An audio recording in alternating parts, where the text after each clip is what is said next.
அநேகமா ஒரு 10 ஆண்டுகளுக்கு முன்னாடி வரைக்கும் பட்ஜெட் அப்படின்னு சொன்னா பிப்ரவரி மாசம் 1ஆம் தேதி போடுவாங்க. அதோட எப்ப விளையாடுன்னு சொன்னா அடுத்த பிப்ரவரி தான் விளையாடு, நடுவில் விளையாடு. ஒன்றிய அரசாங்கம் பட்ஜெட் ஆரம்பிச்ச உடனே அடுத்த ஒரு வாரத்துல மாநில அரசாங்கத்தோட பட்ஜெட் வருவோம். பட்ஜெட் வருவதற்கு முன்னால் திட்ட கமிஷன் என்ன பண்ணும் அப்படின்னு சொன்னா இந்திய நாடு முழுவதும் இருக்கிற அனைத்து துறையினரையும் சந்திப்பாங்க. தொழிலாளர் நலத்துறை தொழிலாளரை சந்திப்பாங்க, விவசாயிகளை சந்திப்பாங்க, சிறு குறு முதலாளிகளை சந்திப்பாங்க. இப்படி எல்லாரையும் சந்தித்து அவர்களுக்கான கோரிக்கை என்ன எல்லாத்தையும் கேட்டு வாங்கிட்டு கடந்த ஆண்டு போட்ட நிதிநிலை அறிக்கை அது ஆய்வின் அடிப்படையில் அது என்ன தேவை இருக்கு, எதற்கு நாம் அதிகமாக செலவிட வேண்டும் என்பதை ஆய்வு செய்து அதற்கு பின்னால் பட்ஜெட் வரும். அந்த பட்ஜெட் கூட எனக்கு முன்னாடி பேசினாரு, அதுக்கு முன்னாடி நடராஜன் பேசினாரு. முதல் நாள் வந்து ரயில்வே துறை பட்ஜெட் வரும். ரயில்வே துறை பட்ஜெட்ல சரக்கு கட்டணத்துக்கு விலையாடுதா, பயணிகள் கட்டணத்துக்கு விலையாடுதா, பிளாட்ஃபார்ம் கட்டணத்துக்கு விலையாடுதா, இதெல்லாம் மக்கள் ஆர்வமா பார்த்துட்டு இருப்பாங்க. இப்ப என்னன்னா மாசத்துக்கு 30 நாள் அப்படின்னு சொன்னா ரயில்வேல 40 ஆக்சிடென்ட் நடக்குது. இவ்வளவு பெரிய விபத்து நடக்கு. உலகத்தில் இருக்கிற மிக பிரம்மாண்டமான துறை அது. அதுக்குள்ள கிட்டத்தட்ட ஒரு 22 லட்சம் தொழிலாளிகள் வேலை செய்ய வேண்டிய ஒரு துறை. அது ஏராளமான வேகன்சி இருக்கு. அதோட விளைவு டிராபிக்கை கண்ட்ரோல் பண்ணுவதற்கான கண்ட்ரோல் ரூமுக்கான ஆபரேட்டர் கூட கிடையாது. அது டெய்லி ஆக்ஷன் ஆகிட்டே இருக்கு. அந்த துறையை மேம்படுத்துவதற்கு இந்த பட்ஜெட்ல ஒரு குரல் நாயும் கிடையாது. இந்த அரசு வந்த உடனே ரயில்வே துறைக்கான பட்ஜெட்டை கட் பண்ணிட்டாங்க. திட்ட கமிஷன் இருந்துச்சு, அந்த இளவு வானத்துக்கு போட்டாங்க.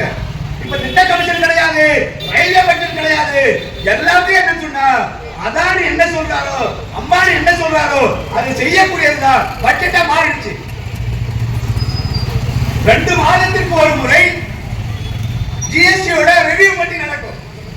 ஜிஎஸ்டியோட ரிவ்யூ பத்தி நடக்கும் போது பாத்தீங்கன்னா சொன்னா எதெல்லாம் அதிகமாக கன்சியூம் பண்ணப்படுதோ, எதெல்லாம் மக்கள் அதிகமாக பயன்படுத்துகிறார்களோ அதற்கெல்லாம் ஜிஎஸ்டி போடுவாங்க. போன ஜிஎஸ்டி ரிவ்யூ கூட்டத்தில் என்ன பண்ணாங்க, இப்ப நிறைய கடைகள்லாம் இருக்கு. பால் கடை வச்சிருக்காங்க, முட்டை கடை வச்சிருக்காங்க, கறி கடை வச்சிருக்காங்க, மக்கள் வச்சிருக்காங்க, டீ கடை வச்சிருக்காங்க. இப்படி ஏராளமான கடைகள் இருக்கு. இந்த கடைகளுக்கு வாடகை கொடுத்தா வாடகைக்கு ஜிஎஸ்டி கொடுத்தா யோசிச்சு பாருங்க. ஏற்கனவே வாடகை நம்ம அரசாங்கம் ஏற்று வச்சிருக்கிற கரண்ட் பில் இருக்கு, சொத்து வரி இருக்கு, இது எல்லாம் தாண்டி இப்ப என்ன சொன்னா வாடகைக்கு ஜிஎஸ்டினா தொழில் நடத்துறதா இல்ல விட்டுட்டு வீட்டுக்கு போறதா இப்படி ஏத்துட்டு இப்ப என்ன சொன்னா இந்த பட்ஜெட்ல அது சாதாரண ஏழை எளிய உழைப்பாளி மக்களை பற்றி கொஞ்சம் கூட கவலைப்படாம அது முழுக்க முழுக்க கார்ப்பரேட் முதலாளிகளின் நலனுக்கான பட்ஜெட்டாக இந்த பட்ஜெட்டை தாக்கல் பண்ணுகிறார். ஒரு நடராஜன் சொன்னார், இந்தியாவில் தேசிய கிராமப்புற வேலை உறுதியளிப்பு சட்டம் இருக்கு. இந்த மகாத்மா காந்தி தேசிய கிராமப்புற வேலை உறுதியளிப்பு சட்டம் ஆய்வு என்னடா சொல்றாங்கன்னா இந்தியாவுல கிராமப்புறத்தில் இருக்கிற ஏழை எளிய கூலி விவசாயிகளுக்கு ஆண்டொன்றுக்கு 60 நாள் கூட வேலை கிடைக்கல. 365 நாளில் 60 நாள் கூட வேலை கிடைக்கல.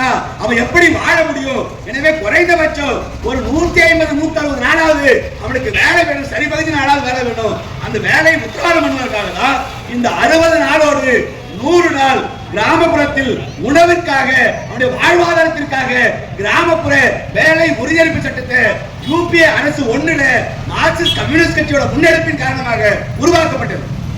இதற்கு ஆண்டொன்றுக்கு கிட்டத்தட்ட இந்திய நாடு முழுவதும் இருக்கிற 600 சில மாவட்டங்களில் இருக்கிற கோடான கோடி கூலி விவசாயிகளுக்கு வேலை வழங்குவதற்காக ஒதுக்கப்பட்ட பணம் 2,65,000 கோடி. இன்னைக்கு 2 லட்சம் கோடி எங்க போச்சு தெரியல. அதோட விளைவு தமிழ்நாட்டில் மட்டும் பாத்தீங்கன்னு சொன்னா கடந்த 2 மாதமாக வேலை செய்த அந்த கூலி விவசாயிகளுக்கு சம்பளம் கொடுப்பதற்கு பணம் இல்லாம 2 மாசமா சும்மா வேலை செஞ்சுட்டு இருக்கிறான். அப்ப தேசிய கிராமப்புற வேலை உறுதியளிப்பு சட்டத்திற்கு நிதி ஒதுக்கப்படாமல் வெட்டப்பட்டா இந்திய நாடு முழுவதும் இந்த 600க்கும் மேற்பட்ட கிராமப்புற மாவட்டங்களில் இருக்கிற கோடிக்கணக்கான ஏழை எளிய கூலி விவசாயிகளோட வாழ்க்கை என்னவா மாறும்? கார்ப்பரேட் முதலாளிகளுக்கு 25 லட்சம் கோடியை வாரி கொடுக்கிற மோடிக்கு சாதாரண ஏழை எளிய உழைப்பாளி மக்கள் வாழ்வதற்கு 2,65,000 கோடி கொடுத்தா என்ன உங்க அப்பா தான் சம்பாதிச்சு குறைஞ்சு போச்சு? இந்த ஓட்டுதான் கொடுக்க இந்திய நாட்டோட வரிப்பணத்திலிருந்து உழைப்பாளி மக்கள் செலுத்தி வரிப்பணத்திலிருந்து கொடுப்பதற்கு உனக்கு ஏன் அவ்வளவு கஷ்டமா இருக்கு?